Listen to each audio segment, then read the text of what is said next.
Αναζητήστε το στη θέση 852.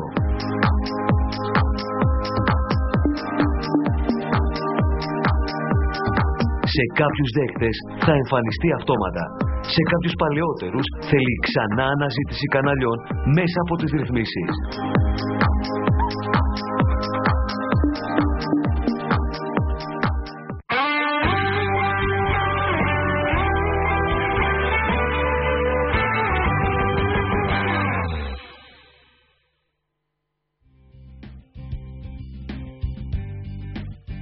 Κατάλληλο για όλους.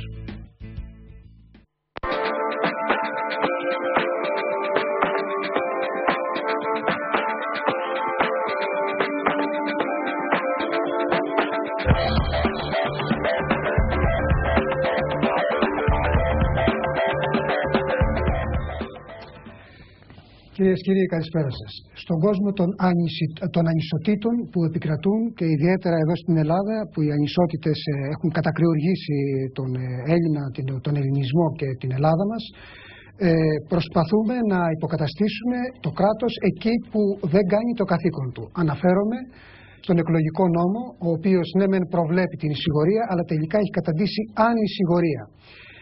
Ο λόγος περί της αδικίας που γίνεται εις βάρος των ψηφοφόρων, που δεν έχουν την ευχέρεια να γνωρίζουν όλα τα κόμματα και τους υποψηφίους παρά μόνο την τελευταία στιγμή. Είναι περί τα 30, 28, 29 κόμματα και πολύς ο κόσμος γνωρίζει 5-6 και μόνο αυτά. Και επίσης τους υποψηφίους οι οποίοι δεν έχουν την ευκαιρία να εκφραστούν και να προβάλλουν τις απόψεις τους. Για το λόγο αυτό εμείς έχουμε κατ' επιλογή μας έχουμε αποφασίσει να προσκαλούμε εδώ σε αυτό το σταθμό, το φιλόξενο, και για τον οποίο οφείλουμε να ευχαριστήσουμε τον κύριο Κουρί που μας δίνει την ελευθερογνωμία, τον κύριο Ταλαμάγκα Βασίλειο ως διευθυντή του σταθμού και τον κύριο Παπανικόλα Κωνσταντίνο, ο οποίος μας παραχωρεί τη ζώνη του, το Οικοζήνο. Έτσι λοιπόν, στην προσπάθειά μας να αποκαταστήσουμε αυτή την αδικία που γίνεται εις βάρος των υποψηφίων, καλούμε πάντα ανθρώπους οι οποίοι είναι άγνωστοι σχετικώς, εννοώ ότι δεν είναι αναγνωρίσιμοι, παρόλο που πολλοί από αυτούς έχουν μια καριέρα, μια καταξίωση και μια διαδρομή αξιοζήλευτη. Να μην κλέψω παραπάνω χρόνο, να σας παρουσιάσω ευθύς αμέσως την κυρία Καλατζή Ευσταθία, η οποία είναι δικηγόρος και είναι με το κόμμα της Δημοκρατικής Συμμαχίας στην πρώτη περιφέρεια Αθηνών. Κυρία Καλατζή, καλησπέρα σας. Καλησπέρα σας. Είστε καλά? Καλά. Ωραία. Επίσης, δίπλα από την κυρία Καλατζή έχουμε τον κύριο Σταύρο Σκέβο, ο οποίος είναι με την ΟΚΔΕ. Κύριε Σκέβο, η ΟΚΔΕ σημαίνει Οργάνωση Κομμουνιστών Διεθνιστών Ελλάδας και είσαστε υποψήφιος στη Β' Αθηνών. Καλώς ορίσατε. Καλή επιτυχία σε εσάς, όπως και στην κυρία Καλατζή. Δύο κόμματα διαφορετικά, αλλά όμως εμείς έχουμε ήδη κάνει γνωστό ότι από αυτές τις εκπομπές απαγορεύονται οι αντεγκλήσεις, οι επιθετικοί λόγοι και η εκμέευση ακροαματικότητας. Συνεπώς, ο χρόνος θα ισομοιραστεί κατά το δυνατόν, αρχής γενομένης, από την κυρία Καλατζή. Κυρία Καλατζή, βλέπω εδώ μπροστά μου έχω το πρόγραμμά σας, το οποίο εν συνόψη έχω επιλέξει κάποιες λέξεις και τι να πρωτοπώ, είναι 15-20 έννοιες, από τις οποίες εκεί που περισσότερο συγκράτησα το ενδιαφέρον μου: φορολογικό σύστημα, αποκρατικοποίηση των ΔΕΚΟ, ανάπτυξη, 7 δις που χρωστάει το κράτος στους ιδιώτες και δεν τα δίνει, ρύθμιση στεγαστικών, βοήθεια στα νοικοκυριά χωρίς εισόδημα, μείωση των βουλευτών σε 300. Σε 200, συγγνώμη βεβαίως. Ναι, από 300 ναι. Για τα ασφαλιστικά που λέτε προτείνεται μείωση κατά 50%, βουλευτική ασυλία για το άρθρο 86, το περιβόητο πλέον, πολιτική απέλασης παράνομων μεταναστών, πολιτική υγείας, καλλιεργητικές εταιρείες, κουπόνια εκπαίδευσης, τουρισμός, ναυτιλία και πόσα ακόμη. Βλέπω δηλαδή έχετε ένα πλήρες πρόγραμμα. Ναι, η Δημοκρατική Συμμαχία έχει προσπαθήσει να αντιμετωπίσει τα σημαντικότερα προβλήματα. Εγώ θα σας βάλω μόνο μία ερώτηση και από εκεί και πέρα ο χρόνος θα είναι δικό σας. Μνημόνιο. Το μνημόνιο βάζει περιορισμούς. Ναι. Εσείς είσαστε διατεθειμένοι, έχετε την προσδοκία, την ελπίδα να ανατρέψετε το μνημόνιο, να το τροποποιήσετε, να κάνετε κάποια, ας τα πούμε, μπαλώματα, ή εξ αρχής να το αναδιαπραγματευτείτε και να ζητήσετε την άρση του. Εμείς πιστεύουμε ότι είναι αδύνατη μία περαιτέρω μείωση μισθών και συντάξεων, διότι θα προκαλέσει φοβερή ύφεση, είναι απάνθρωποι και θα βοηθήσει σε ακόμα μεγαλύτερη κρίση την ελληνική κοινωνία. Πολύ ενδιαφέρον που αρχίζετε με αυτή την προτεραιότητα. Μισθή και συντάξει, είπατε. Δώστε μου την ευκαιρία να κάνω το ίδιο ερώτημα στον κύριο Σκέβο. Κύριε Σκέβο, έχω και το δικό σας πρόγραμμα εδώ μπροστά μου. Βλέπω ανυπακοή, εξέγερση παντού, διαγραφή χρέους, οικονομική και κοινωνική απόδοση δικαιοσύνης σε μια επικείμενη ή ενεξελίξη ή ήδη υπάρχουσα καταστροφή. Και θα σας ρωτήσω και εσάς, κύριε Σκέβο, η προτεραιότητά σας ποια είναι μέσα σε αυτά τα πολυπίκυλα προβλήματα, τα δεδαλώδη που έχουν κατακλείσει τον ελληνικό λαό? Ναι, πιστεύουμε ότι πρέπει να μιλήσουμε καθαρά. Δεν χωράει πια μαζί η υπεράσπιση βασικών πραγμάτων, μισθών, συντάξεων, να υπάρχει σχολείο και νοσοκομείο για τα παιδιά μας και παράλληλα να συνεχίσουμε να συζητάμε ότι σαν ελληνικός λαός, σαν εργαζόμενοι στην Ελλάδα, θα συνεχίσουμε να πληρώνουμε έστω και μισό ευρώ από αυτό το χρέος που έχει φορτωθεί στην πλάτη μας. Θησάβρισαν πάνω σε αυτό το χρέος τοκογλύφοι, τραπεζίτες, διεθνείς, ντόπιοι κτλ. Δεν μπορεί αυτή η κατάσταση να συνεχιστεί άλλο. Άρα, πρώτη και βασική προϋπόθεση πρέπει να διαγραφεί το χρέος. Και αυτό να γίνει έτσι με την πρωτοβουλία και τον αγώνα των ίδιων των εργαζομένων.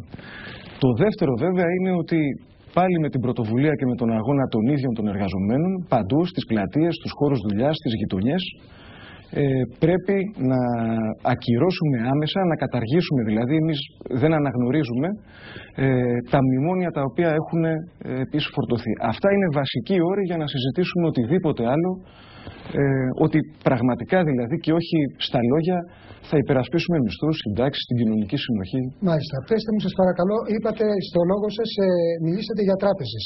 Οι τράπεζες ξέρουμε είναι κράτος εν κράτη. Τι σκοπεύετε, το πρόγραμμά σας ποιο είναι για τις τράπεζες? Αυτή τη στιγμή... Οι οποίες έχουν πάρει πάνω από 110 δισεκατομμύρια. Ακριβώς. Η αγορά είναι πάλι χωρίς ρευστό και συνεχίζουν. Αυτή τη στιγμή όχι μόνο στην Ελλάδα, αλλά και σε παγκόσμια κλίμακα παίζεται το θέατρο του παραλόγου. Δηλαδή, ένα σύστημα διεθνώς, αντί να ενδιαφέρεται πώς θα δώσει δουλειά, πώς θα δώσει θέσεις εργασίας, πώς θα εξασφαλίσει στοιχειώδη πράγματα για να ζήσει ο κόσμος της δουλειάς, ο εργαζόμενος, ενδιαφέρεται μόνο να κόβει το ένα κρατικό πακέτο μετά το άλλο για τους τραπεζίτες. Ξέρετε καλύτερα από μένα, η Ευρωπαϊκή Κεντρική Τράπεζα, ειδικά τους τελευταίους μήνες, τυπώνει διαρκώς χρήμα, το οποίο πάει απευθείας στις τράπεζες μέσω αυτών και στις ελληνικές. Αυτά τελικά, δηλαδή η διάσωση ιδιωτικών επιχειρήσεων, έτσι που είναι χρεοκοπημένες, καταλήγουν στο φούσκωμα του δημόσιου χρέους που μετά καλούμαστε να πληρώσουμε με μείωση μισθών, συντάξεων κτλ. Λέμε λοιπόν το εξής απλό, ότι αφού έχουμε χρυσοπληρώσει αυτές τις τράπεζες, πρέπει πλέον να τις εθνικοποιήσουμε, δηλαδή τι σημαίνει αυτό, αντί να κρατικοποιούμε τις ζημιές τους, να τις κάνουμε πλέον δημόσια περιουσία και να τις βάλουμε κάτω από έναν άλλο έλεγχο των εργαζομένων και των καταναλωτών, και αυτός είναι και ο μόνος τρόπος να διαχειριστούμε τα χρήματά τους με βάση ένα άλλο σχέδιο, να επανακινηθεί η οικονομία, να υπάρχει ρευστότητα, να υπάρχουν χρήματα για τις επιχειρήσεις κτλ. Αλλά προσοχή, κάτω από τον έλεγχο των εργαζομένων. Έτσι. Δηλαδή δεν θέλουμε μεγαλοσυνδικαλιστές γραφειοκράτες που να λιμένονται καταστάσεις και πράγματα. Ωραία, αντιληπτό. Υπάρχει ένα άλλο θέμα το οποίο πιστεύω ότι και αυτό μπαίνει μέσα στις προτεραιότητες, είναι η εγκληματικότητα. Θέλετε να μας πείτε εσείς δύο λόγια για την εγκληματικότητα? Το πρόγραμμά σας ποιο είναι? Ναι, πιστεύω δηλαδή ότι... συγκεκριμένα για να πούμε, μετανάστες. Συνδέονται με την εγκληματικότητα, κατά τη γνώμη σας, σε ποιο βαθμό? Πολύ ή λίγο? Και τι θα κάνετε? Εμείς θεωρούμε ότι πρέπει οπωσδήποτε να αντιμετωπιστεί η εγκληματικότητα, ότι θα πρέπει η αστυνομία βεβαίως μέσα από μια επανεκπαίδευση και ενημέρωση να κάνει τη δουλειά της, να υπάρχει αστυνόμευση στις γειτονιές της Αθήνας, να μπορούμε να αισθανόμαστε ασφάλεια και να αντιμετωπιστεί και η παράνομη μετανάστευση, αφενός με υλοποίηση των ευρωπαϊκών προγραμμάτων που υπάρχουν ήδη για επαναπατρισμό στις χώρες τους των παράνομων μεταναστών, και να απαιτήσουμε, να διεκδικήσουμε μεγαλύτερη βοήθεια από την Ευρωπαϊκή Ένωση σε σχέση με την αντιμετώπιση παράνομης μετανάστευσης, δεδομένου ότι ωφελεί και την ίδια την Ευρωπαϊκή Ένωση. Μας λέτε για το Δουβλίνο 2, αν κατάλαβα καλά. Να υπάρξει μια αναθεώρηση για το Δουβλίνο 2. Γιατί χωρίς αυτό ακριβώς δεν μπορεί να υπάρξει λύση στο πρόβλημα. Σίγουρα, και γιατί η Ελλάδα ούτως ή άλλως αποτελεί και ανάχωμα λόγω της θέσεώς της για την παράνομη μετανάστευση, και όλη η Ευρώπη οφείλει να ενισχύσει την Ελλάδα στην αντιμετώπιση αυτού του προβλήματος. Ακριβώς. Και τελειώσατε.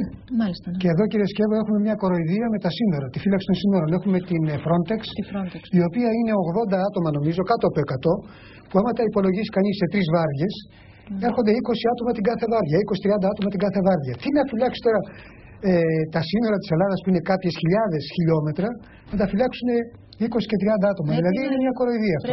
Έχετε κάτι στο υπόψη, στο πρόγραμμά σας, έχετε συμπεριλάβει κάτι γι' αυτό? Καταρχάς να πούμε πώς βλέπουμε το πρόβλημα και το ερώτημα που διατυπώνεται. Ξαναλέω ότι εδώ δεν είμαι, η εκπομπή δεν γίνεται για εμάς. Συνεπώς έχετε την ελευθερία να βάλετε τις προτεραιότητάς σας και να μιλήσετε για τα θέματα που θέλετε. Το πρώτο έτσι που θα θέλαμε να πούμε, το ζήτημα της εγκληματικότητας. Όλες οι τελευταίες σοβαρές και επιστημονικές μελέτες δείχνουν ότι μεγαλώνει ακριβώς η συμμετοχή των Ελλήνων, δηλαδή των ντόπιων, σε διάφορες παραβατικές ή άλλες πράξεις, και αυτό βέβαια δεν είναι τυχαίο. Έχει να κάνει με το γεγονός ότι εξαπλύνεται η φτώχεια, η ανεργία, η διάλυση του κοινωνικού ιστού, καταστάσεις ακριβώς που οδηγούν στην. Θα με συγχωρήσετε, επειδή με τους τεχνικούς από λάθος δικό μου δεν παρακάλεσα, αν είναι δυνατόν, να μην κάνουμε διάλειμμα, επειδή θα είναι μόνο μισή ώρα η εκπομπή αυτή. Συνεπώς, αν είναι δυνατόν, δεν θα γίνει διάλειμμα. Διαφορετικά θα κάνουμε μια μικρή διακοπή και θα επανέλθουμε. Παρακαλώ. Εντάξει. Αυτά καταρχάς σε σχέση με το θέμα της εγκληματικότητας.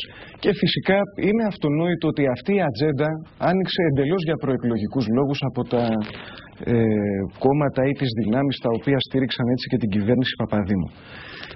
Το δεύτερο που θα θέλαμε να πούμε είναι το εξής. Ξέρετε, υπήρχαν και υπάρχουν διρεκτίβες οργανωμένες, δηλαδή στο υψηλότερο επίπεδο από την Ευρωπαϊκή Ένωση, που λένε ότι θέλουμε μεταναστευτικό δυναμικό να ειστρέψει, και αυτό βέβαια δεν είναι τυχαίο, γιατί γίνεται με στόχο, με την πίεση της ανεργίας των χαμηλότερων μεροκαμάτων, να πέσουν δηλαδή τα δικαιώματα όλων των εργαζομένων, και ντόπιων ας πούμε και ξένων. Εδώ τώρα η λύση κατά τη γνώμη μας είναι το εξής. Πρώτον, πρέπει να υπάρχει μια πολιτική, και αυτή να την επιβάλλουν οι εργαζόμενοι μέσα από τους αγώνες τους, παροχής ίσων δικαιωμάτων. Δεν μπορούμε δηλαδή να έχουμε το απαράδεκτο φαινόμενο της να κρατούνται σε παράνομη κατάσταση χωρίς στοιχειώδη ανθρώπινα δικαιώματα, δηλαδή τόσες χιλιάδες άνθρωποι. Το δεύτερο, πρέπει να κατανοήσουμε ότι δεν είναι ένα πρόβλημα φύλαξης συνόρων από τη στιγμή που, αν θέλετε, και με ευθύνη των ελληνικών κυβερνήσεων που έχουν συμμετάσχει σε πάρα πολλές επεμβάσεις, πολέμους, ιμπεριαλιστικές κτλ., συσσωρεύονται όλοι αυτοί οι άνθρωποι μοιραία ψάχνοντας μία διέξοδο στα σύνορα της χώρας μας. Δεν είναι το πρόβλημα εκεί. Εμείς είμαστε υπέρ μιας πολιτικής που να επιτρέπει την διακίνηση, μιας πολιτικής ανοιχτών συνόρων, με την έννοια πια ότι αυτό να αποτελέσει μια βάση και για τη συνεργασία των Ελλήνων και των ντόπιων, των Ελλήνων και των ξένων εργαζομένων, και αυτό να είναι η βάση για κοινούς αγώνες. Αν και ένα ευγενικό με ένα αλλά δύσκολο επιχείρημα, θα περάσουμε σε ένα διάλειμμα και θα επανέλθουμε.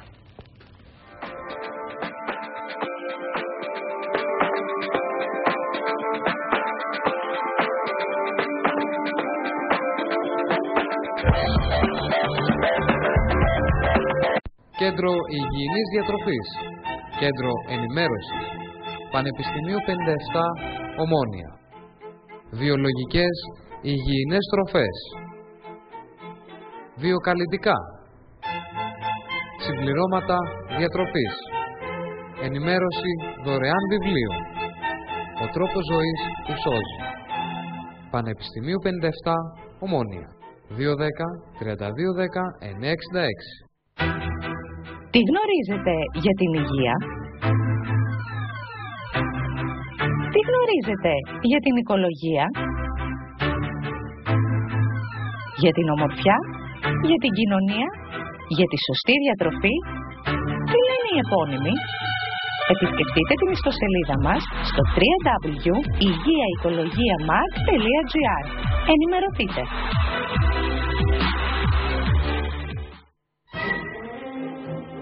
Θεραπευτήριο της φύσης, οροπός.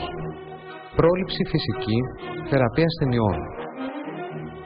Ψήξη, θέρμανση, απογειοθερμία.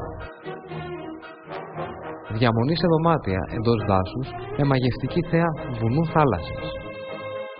25 € το δωμάτιο. Γνωρίστε μας, σώστε την υγεία σας και την ζωή σας. Τηλέφωνα 22 950 90.000. Μία σοφή λαϊκή παροιμία λέει «Άλλους τους δέρνουν 100 και αυτόν τον δέρνει ο νους του». Αυτός που μας την φέρνει είναι ο νους μας ή ο κακός μας εαυτός. Μάθε τον εαυτό σου. Μάθε τα τρίκ του νου σου. Μην είσαι θύμα του κακού σου εαυτού. Αυτογνωσία σημαίνει ούτε να αυταπατάσαι, ούτε να εξαπατάς τους άλλους από την αυταπάτη σου. Είναι το πρώτο βήμα για τον έλεγχο του νου και των συναισθημάτων. Τι γνωρίζετε για την υγεία? Τι γνωρίζετε για την οικολογία? Για την ομορφιά? Για την κοινωνία? Για τη σωστή διατροφή? Τι λένε οι επώνυμοι? Επισκεφτείτε την ιστοσελίδα μας στο www.υγειαοικολογιαμag.gr. Ενημερωθείτε.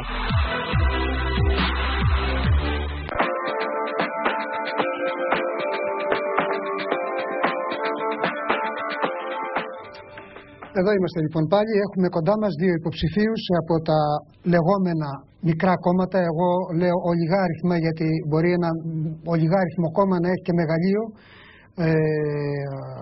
φιλοδοξιών, προσδοκιών και αγωνιστικότητας. Και ένα μεγάλο κόμμα αντίθετα να έχει και μικροψυχίες. Δεν είναι πάντα έτσι, αλλά θα μπορούσε να είναι και έτσι. Έχουμε λοιπόν κοντά μας την κυρία Καλατζή Ευσταθία, η οποία είναι υποψήφια στην Πρώτη Αθηνών με τη Δημοκρατική Συμμαχία, η οποία είναι δικηγόρος, έτσι. Και τον κύριο Σταύρο Σκεύο, ο οποίος είναι στην Β' Αθηνών με την ΟΚΔΕ, Οργάνωση Κομμουνιστών Διεθνιστών Ελλάδας. Λοιπόν, κυρία Καλατζή, ένα από τα πιο επίμαχα θέματα είναι το θέμα της ανάπτυξης. Μάλιστα, ναι. Αν θέλετε, πέστε σας παρακαλώ το πρόγραμμά σας τι προβλέπει για την ανάπτυξη. Γιατί αυτό το οποίο προσπαθούν να κάνουν τώρα, μιλάνε για ανάπτυξη χωρίς να πατάσουν ταυτόχρονα να έχουν μέτρα κατά της ύφεσης, αυτό είναι αδιανόητο, δηλαδή μια τρελή κατάσταση. Και δεν μπορεί να πολεμήσουν την ανάπτυξη άμα δεν έχουν χαμηλούς φόρους. Επομένως, εδώ υπάρχει ένα κοντράστ, μια αντίθεση η οποία είναι εντελώς ακατανόητη. Με αυτή τη φορολογία, με αυτό το φορολογικό καθεστώς, μπορεί να υπάρξει ανάπτυξη? Τι προβλέπετε να κάνετε εσείς?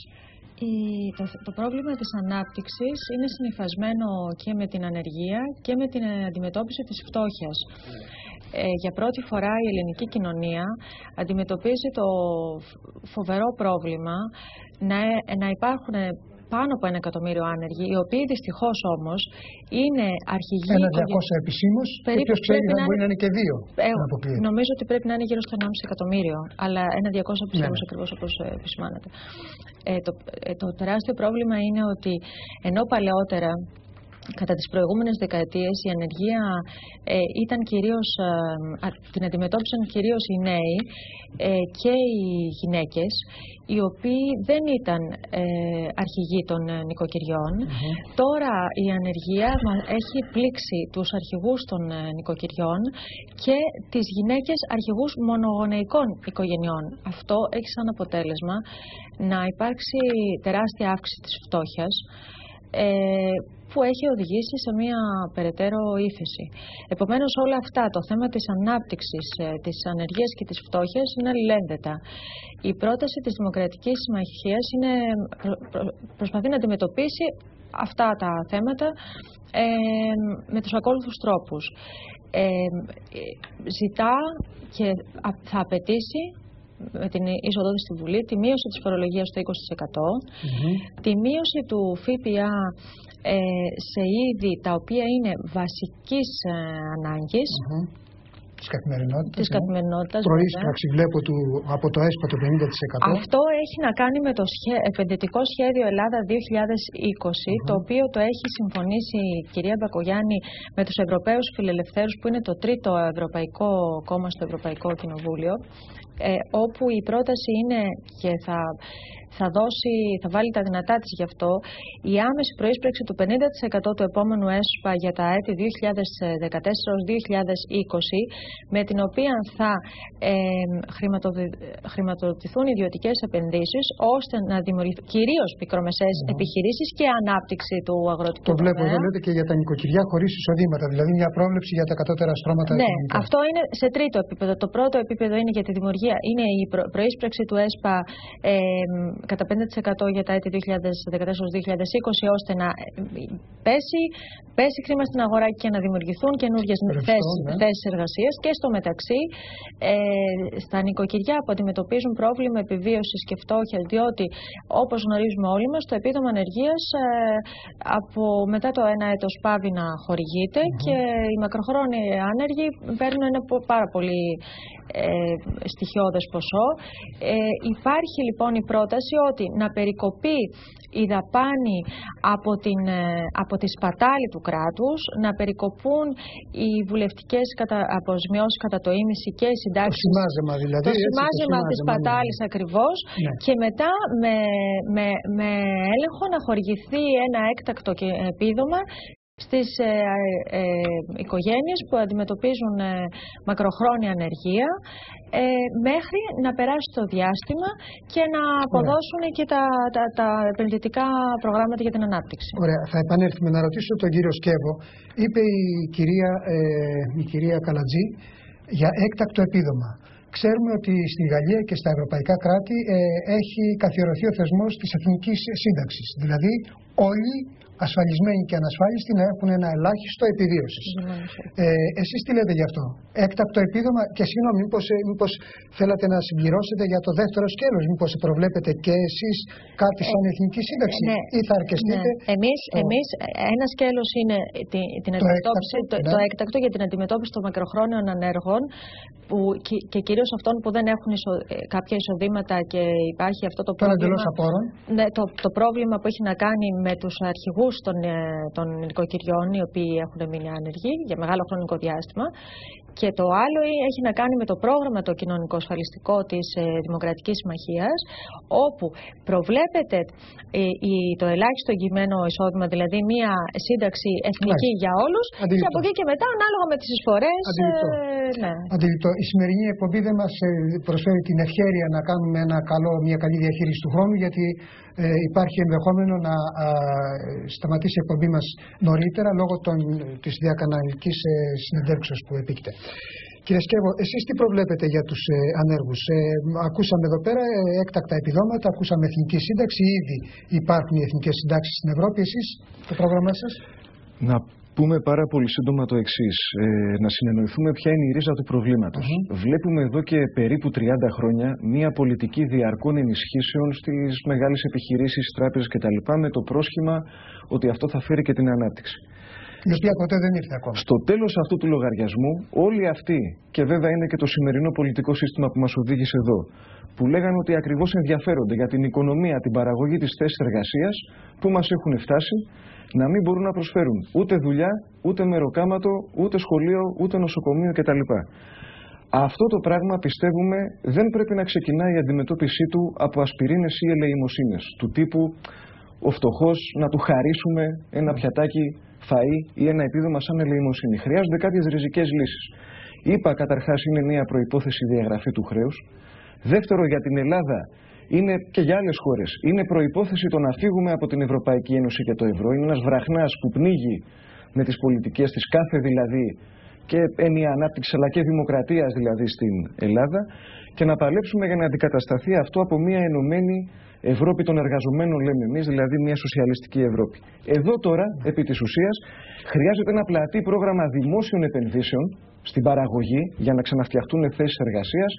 Αυτό μόνο μπορεί να δώσει βάσεις και θα σας παραπέμψω σε κάτι που κάνει μια κυβέρνηση όχι του ίδιου ιδεολογικού προσανατολισμού με εμάς, η κυβέρνηση της Αργεντινής, που για παράδειγμα αυτή τη στιγμή διεκδικεί την εθνικοποίηση μιας πολύ μεγάλης ισπανικής εταιρείας υδρογονανθράκων και έχει δημιουργήσει έτσι.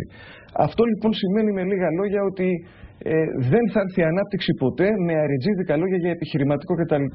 Θέλει ριζικές λύσεις που θα τις επιβάλλει μια επαναστατική κυβέρνηση των εργαζομένων, βγαλμένη από τα κάτω, από μια εξέγερση ουσιαστικά όλου του λαού, με νέα όργανα, έτσι, που θα χτίσουν αυτό το καθεστώς, και βέβαια που είναι το σύγχρονο νόημα σε αυτό που λέμε εμείς ο σοσιαλισμός. Δεν έχει φυσικά αυτό καμία σχέση με καθεστώτα όπως αυτά που γνωρίσαμε, που δεν υπήρχε ούτε ελευθερία λόγου ούτε... Ωραία, εδώ τώρα μπαίνει ένα θέμα. Η κυρία Καλατζή λέει μέσα στην Ευρωζώνη, μέσα στην Ευρώπη, με ένα μνημόνιο αναθεωρημένο. Κατάλαβα καλά? Ακριβώς. Εσείς κύριε Σκέβο λέτε έξω από την Ευρωζώνη, έξω από το μνημόνιο, ριζική αλλαγή. Το ερώτημα ενδεχομένως του τηλεθεατού μας θα πει ναι, μα υπογράψαμε, πού είναι η αξιοπρέπειά μας? Ή για το χρέος, λέτε διαγραφή χρέους. Εγώ δεν παίρνω θέση, απλά δίνω ευκαιρίες για να μιλήσετε. Τι θα γίνει με το χρέος? Θα το διαγράψετε όλο? Το μισό, μονομερός? Θα το πραγματευτείτε, θα το διαπραγματευτείτε? Και μάλιστα θα ήθελα να σκεφτείτε πάνω στο θέμα για να πάρω την απάντηση από την κυρία Καλατζή. Δηλαδή το χρέος,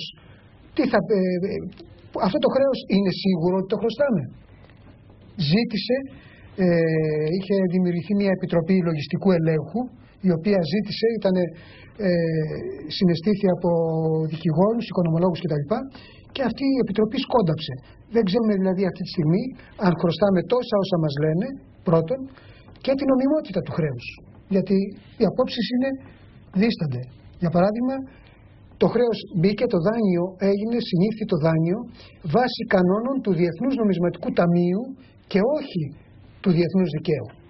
Ούτε του ευρωπαϊκού δικαίου, ούτε του ελληνικού δικαίου. Δεδομένου ότι μέσα στη Βουλή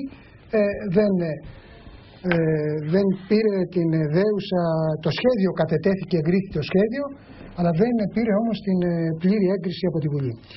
Εγώ δεν θέλω να σας φέρω σε δύσκολη θέση, μπορείτε να μιλήσετε για αυτό, μπορείτε να μιλήσετε για τον τρόπο με τον οποίο θα αντιμετωπίσετε τις επιταγές του μνημονίου, για παράδειγμα είναι τα ισοδύναμα. Έχετε τρόπους για τα ισοδύναμα, μου είπατε την ανάπτυξη. Ναι. Άλλοι τρόποι για τα ισοδύναμα? Κοιτάξτε, εμείς πιστεύουμε ότι την επομένη μέρα των εκλογών, αν υποτεθεί ότι βγαίνει κανείς εκτός ευρώ, το διακύβευμα είναι τεράστιο, με την έννοια ότι δεν θα είναι δυνατόν να πληρωθούν οι μισθοί και οι συντάξεις. Επιπλέον θεωρούμε ότι θα έχει χάσει η Ελλάδα τα ερίσματά της στην Ευρωπαϊκή Ένωση και πιστεύουμε οπωσδήποτε ότι είναι καλύτερα μια χώρα να αντιμετωπίσει μια κρίση με τη βοήθεια, μέσα από τη βοήθεια των εταίρων της, παρά χάνοντας κάθε έρισμα που έχει από άλλες χώρες, οι οποίες είναι οπωσδήποτε και πολιτισμικά συγγενικές και θεωρούμε ότι ανήκουμε στην Ευρώπη. Καταλαβαίνω απολύτως. Από εκεί και μετά να εξετάσει κανείς την νομιμότητα, το μέγεθος, είναι σαφές ότι οφείλουμε ένα ποσό. Και έχω την εντύπωση ότι και μεταξύ μας, αν εγώ χρωστάω σε εσάς, δεν θα με απαλλάξετε. Όχι βέβαια. Όχι βέβαια, αλλά το να εξετάσουμε τώρα την νομιμότητα και τις λεπτομέρειες είναι μια άλλη ιστορία. Το θέμα όμως είναι να αντιμετωπίσουμε τις άμεσες ανάγκες και μέσα από την συνεργασία που έχουμε και τη σχέση με και βέβαια την Ευρωπαϊκή Συνθήκη, μαζί με τους Ευρωπαίους εταίρους, να επιλύσουμε τα προβλήματα. Αυτό το ρώτησα, κυρία Καλατζή, επειδή αρνήθηκε αυτό το άθλιο και τρισάθλιο κράτος, αρνήθηκε, κύριε Σκέβο, να δώσει ευκαιρία στους οικονομολόγους και στους δικηγόρους να κάνουν τη σύσταση της Διεθνούς Επιτροπής Λογιστικού Ελέγχου, όπως είχε κάνει ο Ραφαέλ Κορέα. Έτσι. Εσείς έχετε κάποια πρόβλεψη γι' αυτό, ως ΟΚΔΕ? Ναι. Καταρχάς να διευκρινίσουμε κάτι. Αυτά που προτείνουμε και συζητάμε μαζί με τους εργαζόμενους, με την νεολαία, εκεί που πάμε στα εργοστάσια, στους χώρους δουλειάς, μοιράζουμε τα κείμενά μας, δεν έχουν την έννοια αν θα είναι η ΟΚΔΕ ή οποιοδήποτε άλλος μια κυβέρνηση τι θα κάνει. έχουν την έννοια τι θα επιβάλλουν οι ίδιοι εργαζόμενοι, έτσι, σε μια άλλη κοινωνία, σε μια άλλη πολιτική, ξαναλέω, με όργανα και θεσμούς που οι ίδιοι θα δημιουργούν. Ωραία, συγκρατώ αυτό. Δηλαδή δεν θέλουμε σωτήρες, δεν θέλουμε μεσίες. Έχουμε πληρώσει πάρα πολύ σαν εργαζόμενοι να περιμένουμε είτε από τις εκλογές είτε από ένα κουτί που λέγεται κάτι. Συγκρατώ αυτό, θα επανέλθουμε για να περάσουμε σε ένα διάλειμμα και συγκρατώ αυτό που είπατε, ότι να πάρουν οι ίδιοι εργαζόμενοι την τύχη τους στα χέρια τους, το πρόβλημά τους στα χέρια τους. Λοιπόν, πάμε σε ένα διάλειμμα και επιστρέφουμε.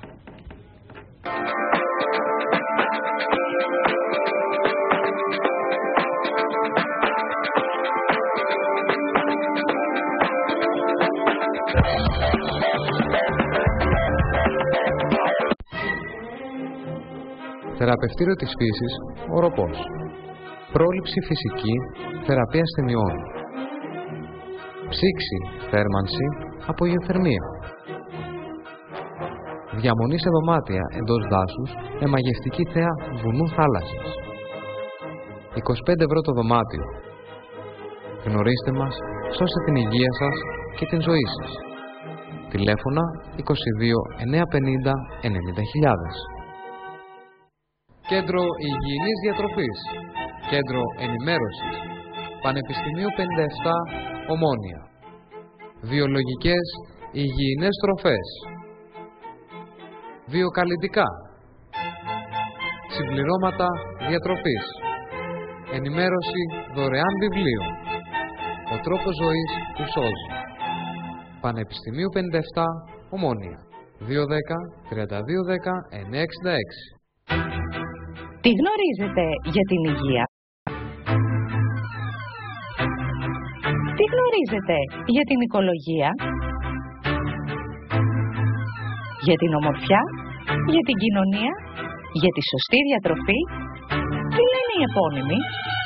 Επισκεφτείτε την ιστοσελίδα μας στο www.υγειαοικολογιamag.gr. Ενημερωθείτε.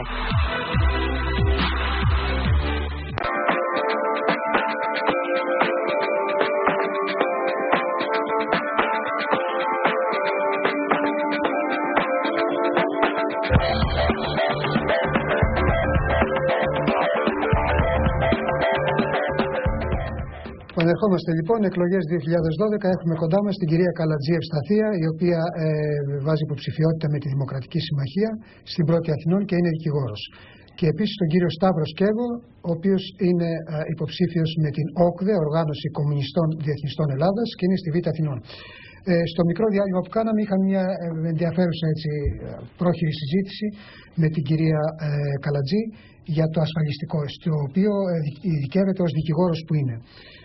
Και είπαμε ότι τα πρώην περήφανα γυρατιά έχουν καταντήσει να είναι περιφρονημένα γυρατιά, αν όχι και πυροβολημένα. Και θα το δούμε το θέμα αυτό με την κυρία Καλατζή.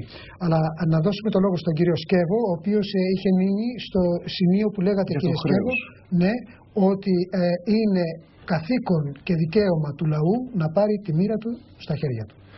Ναι, μάλιστα να πούμε ότι και ο καθένας από εμάς, από τους εργαζόμενους, τους νέους, τους φτωχούς, τους άνεργους, κάθε μέρα που περνάει και δεν μπαίνει στον αγώνα για αυτά τα προβλήματα, έχουμε όλοι μας μία ευθύνη.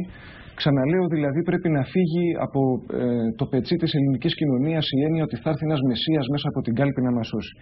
Τώρα, δώσατε ένα παράδειγμα που είναι πολύ χρήσιμο. Τι έγινε, για παράδειγμα, στον Ισημερινό ή σε άλλες χώρες σε σχέση με το χρέος κτλ. Δόθηκαν όντως κάποιες λύσεις που είναι ή φαίνονται ριζοσπαστικές, δεν έχουμε τώρα το χρόνο. Έχει μια σημασία όμως ότι προηγήθηκαν μεγάλα κινήματα εργαζομένων έως και λαϊκές εξεγέρσεις. Αυτό είναι που πρέπει να. Συγχωρήστε με μια πολύ μικρή παρένθεση, παρόλο που σέβομαι το χρόνο σας, αλλά υπήρχαν και ηγέτες εκεί. Ο Ραφαέλ Κορέρα ήταν ο Υπουργός Οικονομικών στον Ισημερινό, και όταν του πήγε το Διεθνές Νομισματικό Ταμείο και του είπε θα δίνει 80% στα χρέη και 20% στο λαό, τους λέει θα κάνω το αντίστροφο. Παρετήθη.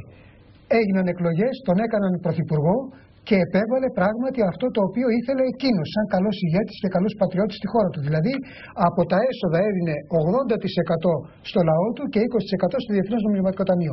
Εδώ λοιπόν οι ηγέτες λείπουν. Αυτό είναι ένα πολύ μεγάλο έλλειμμα. Εντάξει, εμείς επιμένουμε στο κομμάτι που λέει έτσι, η πίεση, ο αγώνας, οι λύσεις που επιβάλλουν έτσι οι ίδιοι εργαζόμενοι από τα κάτω. Τώρα, σε σχέση με το χρέος. Καταρχάς, πρέπει να πούμε απλά και καθαρά ότι όχι, δεν χρωστάμε. Εμείς οι εργαζόμενοι, οι νέοι, οι φτωχοί, άνεργοι στην Ελλάδα, σε τελευταία ανάλυση έχει αποδειχτεί περίτρανα από πολύ πιο ειδικούς από μένα ότι ο μηχανισμός του χρέους ήταν ένας μηχανισμός που λειτουργούσε και μέσα στην Ευρωπαϊκή Ένωση υπέρ των ισχυρών χωρών, έτσι και ειδικά των τραπεζών, με πολύ απλά λόγια δηλαδή. Κάθε ευρώ χρέους γινόταν ένας γερμανικός ή γαλλικός εξοπλισμός ή εξαγωγές των γερμανικών προϊόντων με αποτέλεσμα να καταστρέφεται και η ντόπια παραγωγή κτλ. Και το κογνητικό δανεισμό. Βεβαίως, βεβαίως. Από εκεί και πέρα έχει μια σημασία ακόμα και το νόμιμο χρέος να πληρώσουμε, και ποιος θα το κρίνει άραγε οι ίδιοι αυτοί που μας βάλανε το μαχαίρι στο λαιμό. Πάλι δεν θα μείνουν ανοιχτά σχολεία, νοσοκομεία, δεν θα μείνουν συντάξεις κτλ. Αυτό δεν πρέπει να το διαπραγματευτούμε εμείς σαν κοινωνία ελληνική. Νόμος για μας δηλαδή πρέπει να είναι το να σωθεί η κοινωνία. Σε σχέση ειδικά με τη συζήτηση που γίνεται κυρίως από τα μεγάλα κόμματα ή τα πρώην μεγάλα κόμματα για τους μισθούς, συντάξεις, ότι απειλείται στάση πληρωμών, πρέπει να πούμε το εξής. Η στάση πληρωμών είναι εδώ. Κάθε φορά που μειώνονται οι μισθοί και οι συντάξεις ή όταν οι εργαζόμενοι δουλεύουν απλήρωτοι, είναι μία στάση πληρωμών. Έτσι, με αυτή την έννοια προχωράμε με μαθηματική ακρίβεια σε αυτήν την κατάσταση και ας σταματήσουν επιτέλους αυτοί που μας οδήγησαν εδώ το παραμύθι ότι υποκύπτουν σε όλα δήθεν για να πληρώσουν μισθούς και συντάξεις. Ξέρετε πολύ καλύτερα από μένα ότι ειδικά με την τελευταία σύμβαση τη δανειακή και τα χρήματα των δανείων, πόσο μάλλον από αποκρατικοποιήσεις από τον πλούτο της χώρας που θα ξεπουληθεί κτλ., πάνε όλα σε έναν ειδικό λογαριασμό. Τίποτα δεν πάει για μισθούς και συντάξεις.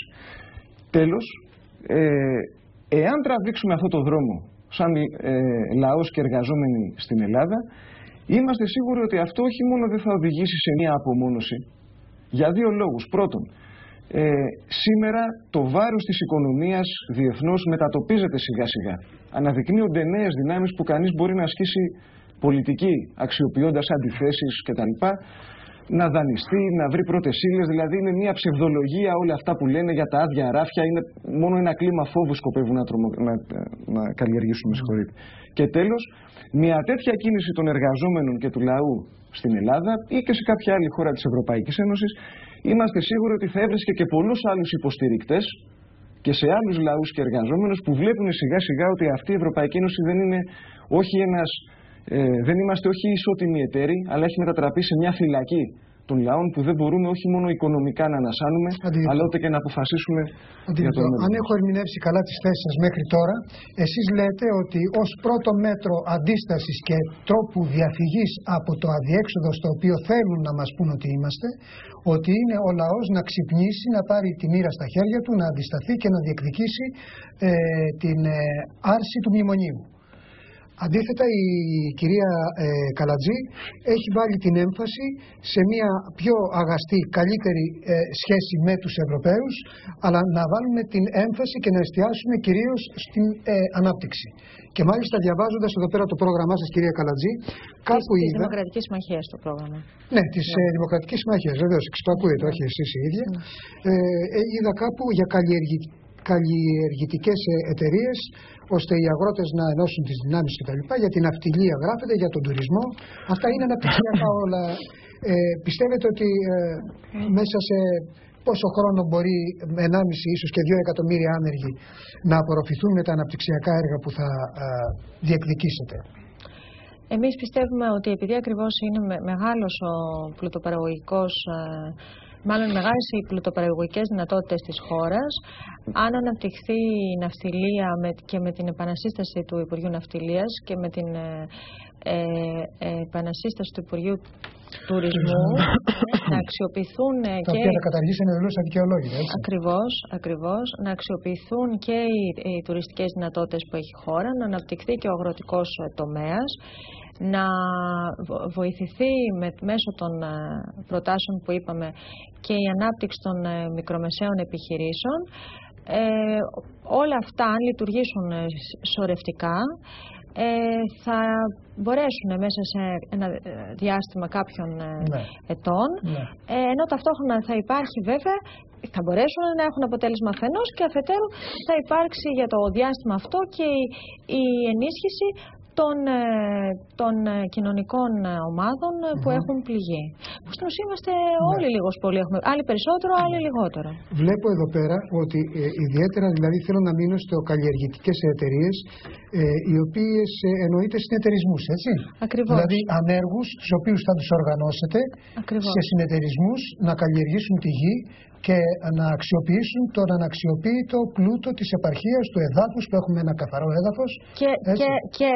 Και στην αγροτική παραγωγή και στην κτηνοτροφική παραγωγή. Αυτό ακούγεται πολύ καλό, γιατί έχει την αμεσότητα. Δηλαδή συνεταιρισμοί, καλλιεργητικοί συνεταιρισμοί μπορούν να συσταθούν μέσα σε πολύ λίγο χρόνο. Ακριβώς. Και να αρχίσει ο κόσμος να δουλεύει. Αλλά βέβαια είναι και το θέμα το φορολογικό, το οποίο προβλέπετε να το μειώσετε, γιατί με τέτοιο φορολογικό. Εμείς έχουμε πει ότι πρέπει να μειωθεί ο φορολογικός τελεστής στο 20%, να πληρώνονται οι φόροι από όλους, να υπάρξουν διαφορετικές αλλαγές και αυστηρός έλεγχος ώστε να παταχθεί η φοροδιαφυγή και η διαφθορά. Και τέλος, να μειωθεί, όπως προανέφερα, το ΦΠΑ, το ποσοστό του ΦΠΑ σε είδη βασικής ανάγκης. Πιστεύουμε δε ότι με την αξιοποίηση του αγροτικού πλούτου της χώρας και με την ανάπτυξη των μικρομεσαίων επιχειρήσεων θα υπάρξουν νέες θέσεις εργασίας και... Είναι απολύτως βέβαιο. Το θέμα είναι να μπορέσετε να έχετε την ευχέρεια να το εφαρμόσετε, δηλαδή να έχετε επαρκή λόγο μέσα στη Βουλή για να μπορέσετε να το περάσετε αυτό το νομοσχέδιο, γιατί η Ελλάδα είναι κρίμα. Θα μπορούσε έτσι, τα βιολογικά προϊόντα να είναι εξαγωγές και να φέρουν εισόδημα στην Ελλάδα, σε όλη την Ευρώπη να εξάγονται.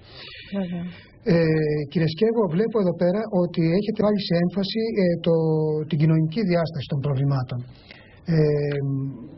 Λέτε μπροστά στην οικονομική και κοινωνική καταστροφή. Πώς μπορεί να συνδυαστεί για το ΕΣΠΑ, για παράδειγμα, το οποίο μένει αναξιοποίητο?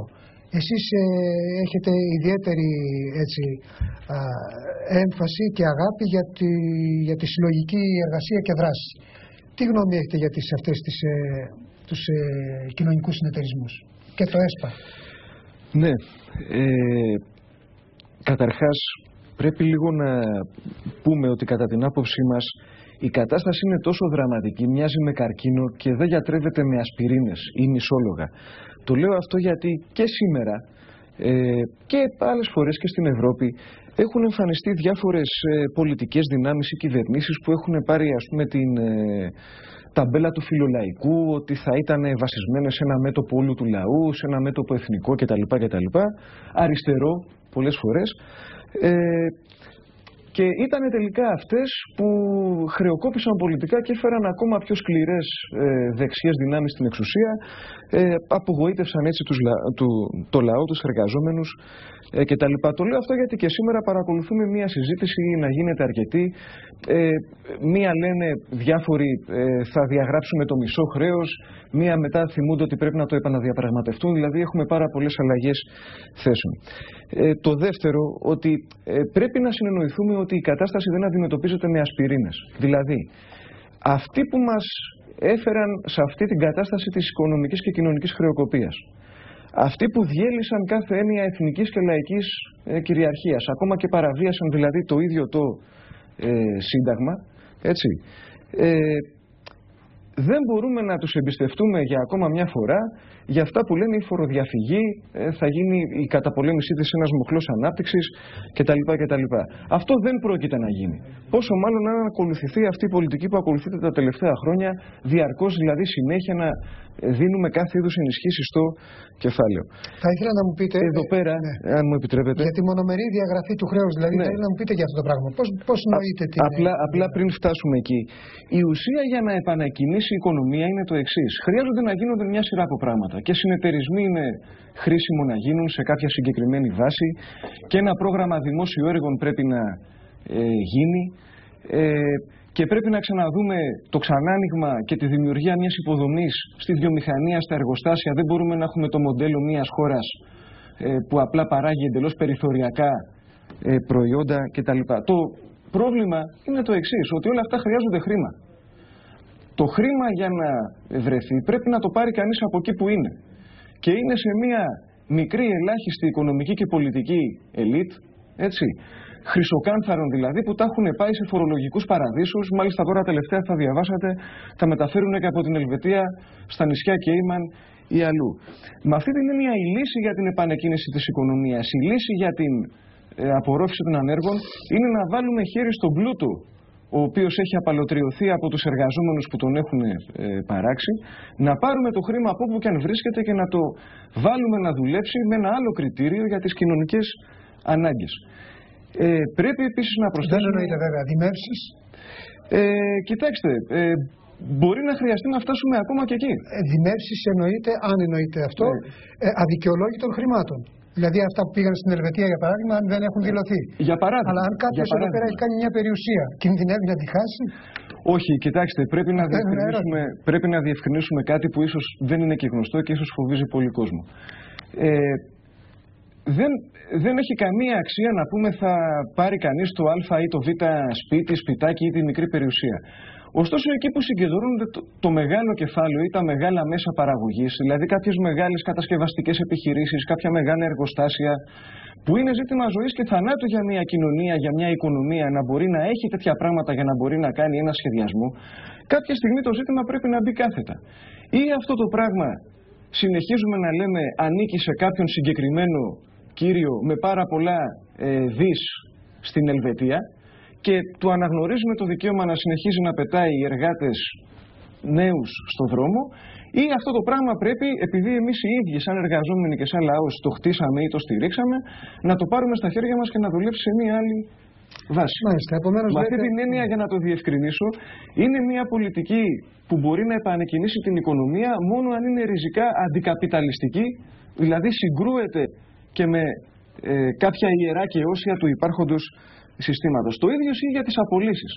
Όσο συνεχίζει να υπάρχει το δικαίωμα των απολύσεων, θα συνεχίζει ο καρκίνος ανεργίας να καλπάζει. Χρειάζεται απαγόρευση των απολύσεων. Μάλιστα, επομένως εσείς προωθείτε το λαϊκό επιχειρήν, θα μπορούσαμε να πούμε, της λαϊκής βάσης, ένα επιχειρήν τέτοιου είδους, στον αντίποδα της κυρίας Καλατζή, της οποίας το κόμμα προωθεί την ιδιωτική πρωτοβουλία και λέει ότι αν ο πλούτος είναι θεμιτός, καλώς να έρθει. Ακριβώς διότι δημιουργεί, διότι επειδή ακριβώς κάθε επιχειρηματίας έχει σαν στόχο να αναπτύξει μεγαλύτερη επιχειρηματική δραστηριότητα, με την υποβοήθηση δημιουργούνται νέες θέσεις εργασίας. Αλλά όμως αυτό το μνημόνιο το οποίο έχετε υπογράψει και που θέλετε να είσαστε με την Ευρώπη κτλ. Επιτρέπει το επιχειρήν, δηλαδή βγαίνει ένα αποτέλεσμα θετικό, να πούμε ότι τόσα χρόνια μέσα στην Ευρώπη έχουμε ένα θετικό αποτέλεσμα, συνεχίζουμε στον ίδιο δρόμο. Εδώ βλέπουμε ότι είναι αρνητικό. Κοιτάξτε, εγώ πιστεύω ότι... Η δική μου εκτίμηση μπορεί και να μην είναι έτσι. Ότι το πρόβλημα συνίσταται που έχουμε φτάσει σε αυτό το σημείο, το οποίο είναι πολύ κρίσιμο, στο γεγονός ότι τα δύο πρώην, όπως πολύ σωστά είπε ο κ. Σκέφος, τα δύο πρώην μεγάλα κόμματα φέρουν τεράστια ευθύνη, διότι ενώ γνώριζαν ποια ήταν η προοπτική ή τα προβλήματα, εγκαίρως δεν προσπάθησαν να τα αντιμετωπίσουν. Και συγχωρήστε με εδώ πέρα, το χρέος, αυτό είναι ένα μεγάλο έλλειμμα. Ακριβώς. Δηλαδή, συνέχισαν ένα αλόγιστο δανεισμό. Και χωρίς να το λένε και στον κόσμο. Επί πάρα πολλά χρόνια. Ακριβώς. Σε άλλες ευρωπαϊκές χώρες αντιμετώπισαν τα προβλήματα αυτά εγκαίρως, μείωσαν τον δανεισμό και τα ελλείμματα, και αυτό είναι και αυτό που υποστηρίζουμε εμείς, πριν φτάσουν σε αυτά τα ακραία σημεία και κατάφεραν να νοικοκυρέψουν, για να το πούμε έτσι με απλό τρόπο, την κατάσταση. Άλλωστε, πριν από 20 περίπου χρόνια, οφείλω να πω ότι ο τότε Πρωθυπουργός Κωνσταντίνος Μητσοτάκης είχε ξεκινήσει μια προσπάθεια και αποκρατικοποίησεων και μείωσης του δανεισμού. Δυστυχώς όμως η κοινωνία δεν ήταν όριμη να δει πόσο διορατικός ήταν, και εγώ πιστεύω ότι αν εγκαίρως είχαν αντιμετωπιστεί αυτά τα προβλήματα, τότε δεν θα είχαμε φτάσει σε αυτό το σημείο. Από την άλλη όμως, θεωρώ ότι δεν έχουμε χάσει κάθε ελπίδα. Όχι βεβαίως, γι' αυτό είμαστε εδώ όλοι μαζί και πολεμάμε. Έστω και σε αυτό το σημείο μπορούμε σταδιακά και βέβαια με πάρα πολλή προσπάθεια να αντιμετωπίσουμε και να δώσουμε λύσεις στα προβλήματα αυτά που ταλανίζουν την ελληνική κοινωνία. Ωραία. Εσείς είπατε λοιπόν για λάθη των παλαιότερων οι οποίες κυβέρνησαν επί δεκαετίες τη χώρα. Ο κύριος Σκεύος είπε για δημεύσεις. Πώς το βλέπετε το θέμα αυτό των δημεύσεων? Γιατί εδώ έχουν γίνει περιουσίες εις βάρος του ελληνικού λαού. Δηλαδή οι ένοχοι θα τιμωρηθούν, έχει το κόμμα σας κάποιες προβλέψεις, θα περάσουν από δικαστήρια, το έχετε σαν προτεραιότητα, είναι λίγο ψιθυριστά το λέτε, το κραυγάζετε, το φωνάζετε? Βεβαίως, εμείς θεωρούμε. Δημεύσεις περιουσιών σκοπεύετε να κάνετε? Εμείς θεωρούμε ότι θα πρέπει η δικαστική εξουσία να λειτουργήσει όπως πρέπει και σύμφωνα με τους νόμους, όταν τελεσδικήσουν προφανώς οι αποφάσεις, να ληφθούν τα μέτρα ακριβώς κατάσχεσης περιουσιών οι οποίες έχουν παρανόμως αποκτηθεί εις βάρος του ελληνικού λαού. Ωραία. Είπατε αν η δικαιοσύνη λειτουργήσει σωστά. Όχι, να λειτουργήσει. Να λειτουργήσει. Προς το παρόν όμως, εφόσον διορίζονται οι ανώτατοι λειτουργοί της δικαιοσύνης από την κυβέρνηση, δεν νομίζω ότι είναι δυνατόν, εφόσον έχουν αυτή την εξάρτηση, να λειτουργούν με τρόπο ανεξάρτητο. Συνεπώς, αν υπονοείτε, δεν ξέρω αν έχετε στο πρόγραμμά σας, να αλλάξετε αυτό το καθεστώς του διορισμού των ανωτάτων υπαλλήλων. Αν θέλετε να μου πείτε δύο λόγια για αυτό το πράγμα, γιατί νομίζω είναι πάρα πολύ κομβικό. Είναι 50.000 εκκρεμότητες που στα δικαστήρια, υποθέσεις οι οποίες δεν έχουν βρει ακόμα απάντηση και περιμένουν φάκελοι κτλ. Υπάρχει μια καθυστέρηση απονομής της δικαιοσύνης, αυτό είναι αληθές. Εγώ να σας πω, 20 χρόνια, στα 20 χρόνια αυτά που μάχημος δικηγόρος ακριβώς, δεν θεωρώ ότι ελάχιστοι είναι οι δικαστές οι οποίοι είναι επίορκοι και οι οποίοι δεν δικάζουν σωστά. Δηλαδή η πλειοψηφία των δικαστών θεωρώ ότι είναι εξαιρετική. Απέναντίας πάρα πολλοί δικαστές, ξέρω εγώ, έχουμε δικό μας άνθρωπο στο δικαστικό, ο οποίος κουβαλάει στο σπίτι του Σαββατοκύριακα πακέτες κτλ. Αλλά λέω το εξής, δεν θα πρέπει οι δικαστικοί να εκλέγονται μέσα από το σώμα το δικό τους και να μην είναι αναγκασμένοι να εκλιπαρούν ή να εκμεεύουν με τον ένα ή τον άλλο τρόπο το διορισμό τους ο αρεοπαγίτης του Συμβουλίου της Επικρατείας, αυτοί είναι υψηλά ιστάμενοι. Και τώρα διορίζονται. Υπάρχει μια εξάρτηση. Εγώ έτσι νομίζω, αλλά εν πάση περιπτώσει δεν είναι. Πιστεύουμε ότι πρέπει να υπάρχει αξιολόγηση, αντικειμενική αξιολόγηση και οπωσδήποτε να απλοποιηθεί η γραφειοκρατία και η απονομή της δικαιοσύνης, ώστε να μην υπάρχει αυτή η καθυστέρηση της δικαιοσύνης. Να υπάρξει δηλαδή αναδιάρθρωση σε αυτό το. Πάντως, συμφωνείτε ότι εκεί χρήζει μια διόρθωση στο θέμα, δηλαδή σίγουρα πρέπει. Σίγουρα, για να μην υπάρξει τόσο μεγάλη καθυστέρηση. Και ήδη έχει γίνει κάποια τροποποίηση της δικονομίας, αλλά θεωρούμε ότι χρειάζεται ακόμα μεγαλύτερη. Ήθελα να ρωτήσω τον κύριο Σκεύο για τη διαγραφή του χρέους που λέτε. Μονομερής διαγραφή. Στο ίδιο θέμα, βέβαια, έχει ενδιαφέρον εξαιρετικό. Βεβαίως. Πέστε μου τη γνώμη σας. Ξαναλέω ότι εδώ η εκπομπή αυτή γίνεται μόνο για να εκφραστείτε εσείς και να καταλάβουν οι τηλεθεατές καμία πρόθεση εκ μέρους μας να οδηγήσουμε την κουβέντα προς καμία κατεύθυνση. Επομένως, πέστε αυτό που θέλετε. Ναι, καταρχάς θα θέλαμε έτσι να επαναλάβουμε και να υπενθυμίσουμε κάτι σε σχέση με το περίφημο ζήτημα του χρέους. Καταρχάς, το χρέος δεν αυξάνεται μόνο στην Ελλάδα ή δεν γιγαντώνεται μόνο εδώ επειδή υπάρχουν κάποιοι τεμπέληδες εργαζόμενοι με πολλά δικαιώματα ή κάποιες συντεχνίες. Το χρέος φουντώνει και μεγαλώνει παντού στον κόσμο. Στη ΣΥΠΑ, ξέρετε, φτάσανε στο όριο να κηρύξουν στάση πληρωμών το καλοκαίρι. Χρειάστηκε νομοθετική ρύθμιση για να το αποφύγουν. Στη Βρετανία, στην Γερμανία, στην Ιαπωνία κτλ. Και επίσης να πούμε ότι ένα πράγμα το οποίο αποκρύπτεται συλλήβδηνα από τα μέσα ενημέρωση είναι το εξής. Όσο περίπου είναι το δημόσιο χρέος, αυτό που μας λένε ότι χρωστάμε εμείς, άλλο τόσο είναι το ιδιωτικό, δηλαδή αυτά που χρωστάνε οι επιχειρήσεις. Αυτό είναι ένα τρομερό στοιχείο που δείχνει δηλαδή το παιχνίδι που παίζεται να αποκρυφτεί η αλήθεια για να πληρώσουν τελικά οι εργαζόμενοι, οι συνταξιούχοι και ούτω καθεξής. Το δεύτερο. Μέσα στην Ευρωπαϊκή Ένωση δεν υπάρχει περιθώριο για μια οικονομία και κοινωνία σαν την ελληνική να ανασάνει. Η Ευρωπαϊκή Ένωση δεν είναι ένα τραπέζι ισότιμων εταίρων, έχει τους από πάνω και τους από κάτω. Για την Ελλάδα έχουν τάξει τη μοίρα των από κάτω. Και πρέπει να σπάσουμε αυτό. Τρίτον, για το παράδειγμα των θεσμών που κάπως οραματιζόμαστε, υπάρχει ένα κλασικό παράδειγμα στην Αργεντινή πρόσφατα πριν λίγα χρόνια. Ένα εργοστάσιο πήγαινε να κλείσει, το παράτησε ο ιδιοκτήτης του. Ποια ήταν η λύση? Μπήκανε μέσα οι εργάτες και το δούλεψαν οι ίδιοι. Είναι γνωστό έτσι η περίπτωση της Ζανών.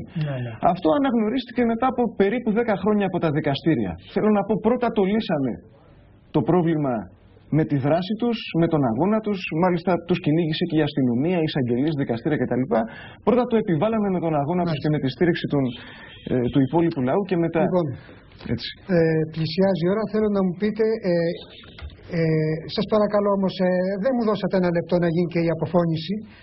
Για τα κουπόνια εκπαίδευση, σας παρακαλώ, μπορείτε να μου πείτε μισό λεπτό, ούτε μισό λεπτό, 20 δεύτερα. Κουπόνια εκπαίδευσης. Η πρότασή μας είναι ότι ο γονιός θα επιλέγει ο ίδιος το σχολείο στο οποίο επιθυμεί να πάει το παιδί του και επίσης θεωρούμε ότι πρέπει να εφαρμοστεί ο νέος νόμος για την ανώτατη εκπαίδευση και τη διασύνδεση των ιδρυμάτων με την αγορά εργασίας και επιπλέον θεωρούμε ότι είναι ένας νόμος ο οποίος ψηφίστηκε με ευρία αποδοχή 248 βουλευτών. Άρα, λοιπόν, γιατί είναι βάσιμος. Δυστυχώς έχουμε ανελαστικό το χρόνο. Μας λέτε ότι έχετε στην παιδεία μια βαθιά τομή να βελτιώσετε. Λοιπόν, να ευχαριστήσουμε τους τηλεθεατές μας, τους τεχνικούς και το κανάλι που μας έδωσε την ευκαιρία αυτή να εκφραστούμε. Ευχαριστούμε πάρα πολύ. Γεια σας. Και καλή επιτυχία βεβαίως στους καλεσμένους.